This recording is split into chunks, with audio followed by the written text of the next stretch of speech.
est quand même dans la seule époque où, quand un garçon de 15 ans demande à son père quel est le sens de la vie, le père se tait. Moi, si j'avais pas eu Dieu dans ma vie, si Dieu m'avait pas aimé comme un fou, je vous assure, je sais pas où je serais aujourd'hui. Au départ, c'est le film que moi j'aurais rêvé de faire. Alors, je pense que c'est ça qui m'a attiré au début. J'ai été aussi très touché par la qualité des jeunes qui ont produit ce film-là. C'est vraiment des jeunes d'aujourd'hui. C'est pas des gens qui sont nécessairement du sérail, ni catholiques, ni même d'autres églises officielles. C'est des gens qui sont vraiment une recherche. J'ai trouvé ça extraordinaire que des jeunes aillent jusqu'au bout d'une recherche sur ce thème-là. Et puis, aient l'audace d'aller planter un micro devant tous ces personnages qu'on retrouve là, dans le film, pour leur poser la question de leur foi. Ce rêve-là est né d'un documentaire qui allait sur notre peuple québécois, qu'est-ce qu'il vivait par rapport à sa foi, qu'on a tout rejeté, mais en même temps, c'est très proche de nous, mais il y a beaucoup de colère, c'est un sujet tabou, alors que moi, je vivais quelque chose de tellement beau avec Dieu. Ce que je souhaite, c'est qu'on ait plus le goût d'en parler, qu'on ait moins peur de parler de notre propre cheminement spirituel, puis de plus avoir honte de notre héritage chrétien, qui est beau. Tu sais, il y a des choses affreuses, on s'entend, mais il y a des choses à l'intérieur précieuses, il y a un trésor, il y a quelque chose caché là-dedans, caché ou pas, dépendamment de votre background, tu sais, mais qui mérite d'être regardé en pleine face, tu sais. Puis c'est ça que je souhaite, c'est d'être pacifié, de devenir plus paisible par rapport à notre héritage religieux.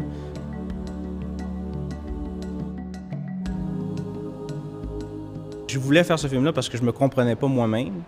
J'étais en colère contre l'Église, puis par le fait même, j'étais en colère contre ma propre foi, parce que j'avais pas fait la distinction entre les deux, justement. On a tourné le dos à ce qui était, ce que j'appelle, moi, une église terrestre, une institution, une organisation.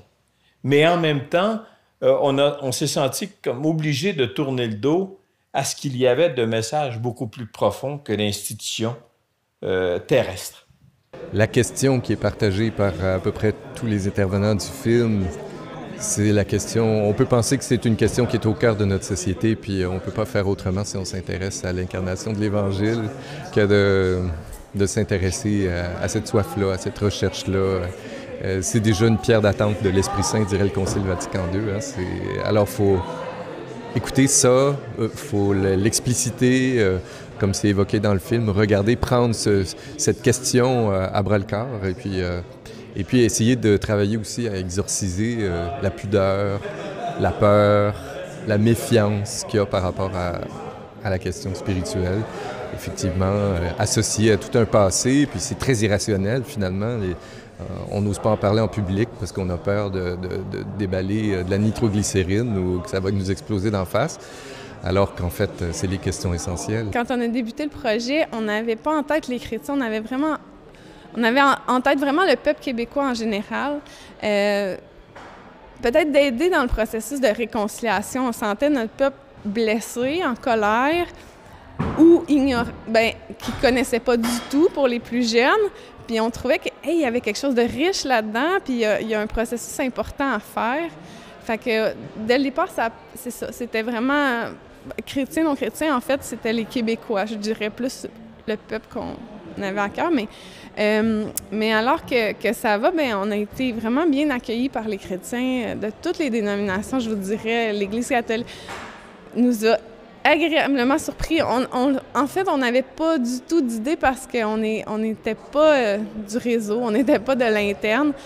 Puis là, on a été accueillis par M. Mongeau ici à la paroisse Saint-Jean-Baptiste d'une façon tellement remplie d'amour, puis tellement remplie de confiance, puis alors qu'on vient pas de son Église.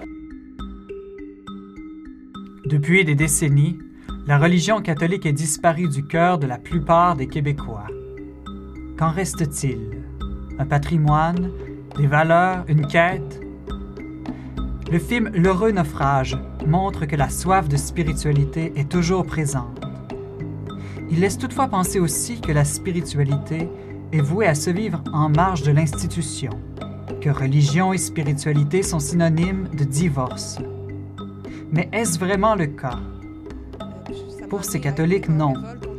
Ils témoignent que l'institution est au contraire une voie de croissance où communauté et spiritualité vont de pair. Si je pense à l'Église comme institution, moi, je pense d'abord à l'Église comme un corps spirituel, le corps du Christ, qui rassemble en fait toutes les personnes qui ont décidé de marcher à la suite de Jésus avec tout ce que ça comporte de joie, mais aussi d'épreuves, de questionnements, de doutes. Quand je pense à l'Église institution, je pense d'abord à des personnes qui ont été placées sur mon chemin, qui portent sur leur épaule, qui portent sur elles toute cette tradition-là, toute cette histoire, ce savoir, cet héritage-là, puis qui peuvent m'en faire bénéficier aujourd'hui.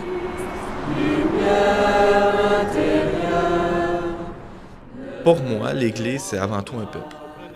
Mon expérience de l'Église, c'est de vivre avec une communauté de gens qui croient à la même chose que moi et qui vivent de cette grâce-là qui vient de Dieu, qui leur permet de vivre ensemble.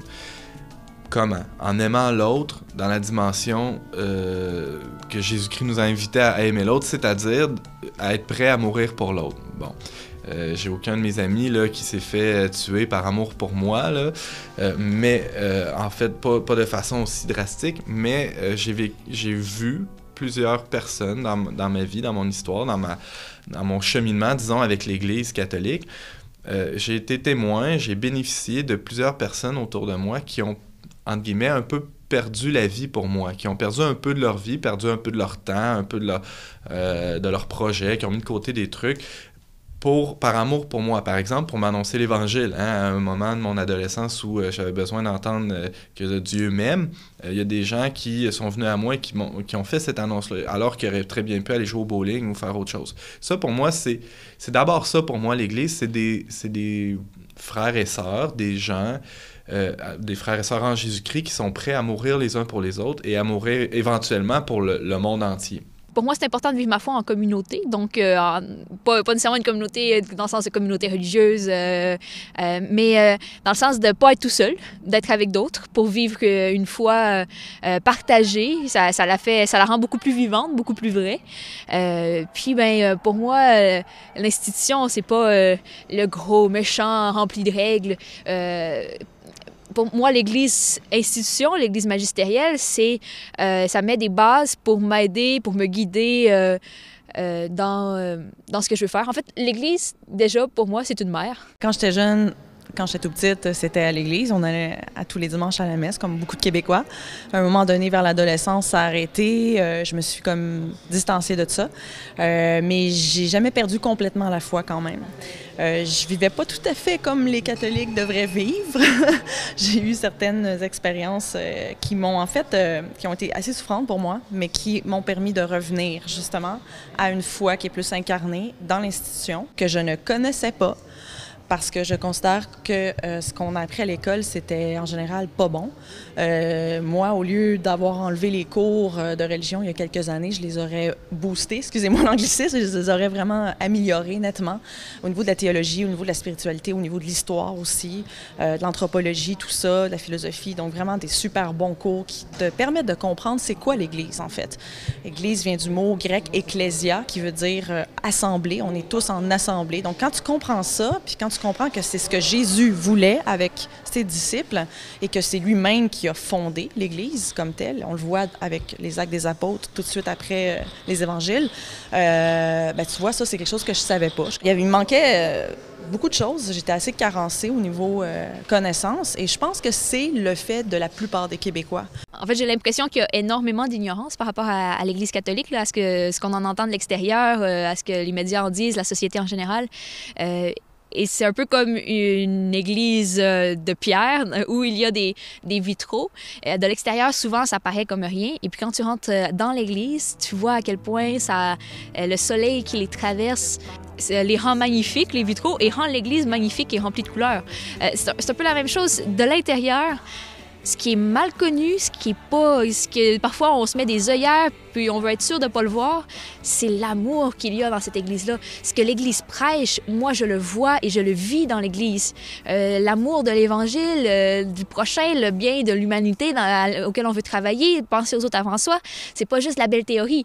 Ça veut pas dire que tout le monde le vit, ça veut pas dire que c'est universellement et parfaitement mis en pratique. Mais je le vois, je le vis, et puis c'est magnifique, ça resplendit. Je dirais pas un drame, mais en tout cas, une des questions qui torture un peu la plupart des intervenants du film, c'est que ces belles valeurs et cette spiritualité, cette quête d'absolu, ils l'ont tous reçu d'une manière ou d'une autre dans l'Église. Vous et moi, on a tous reçu là-dedans, dans cette institution, à travers cette institution, le meilleur. Alors, en voulant faire le tri, on a tout jeté, mais en même temps, même une institution imparfaite, elle nous a transmis l'essentiel, puis ça nous ouvre à un message de miséricorde aussi.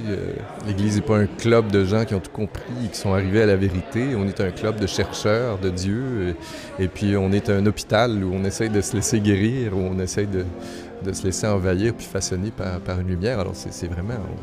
c'est un processus, là. C'est pas un lieu d'arrivée. Alors je pense que l'Église, toute maladroite toutes les maladresses qu'elle a pu commettre, elle a quand même transmis un trésor qui est insurpassable.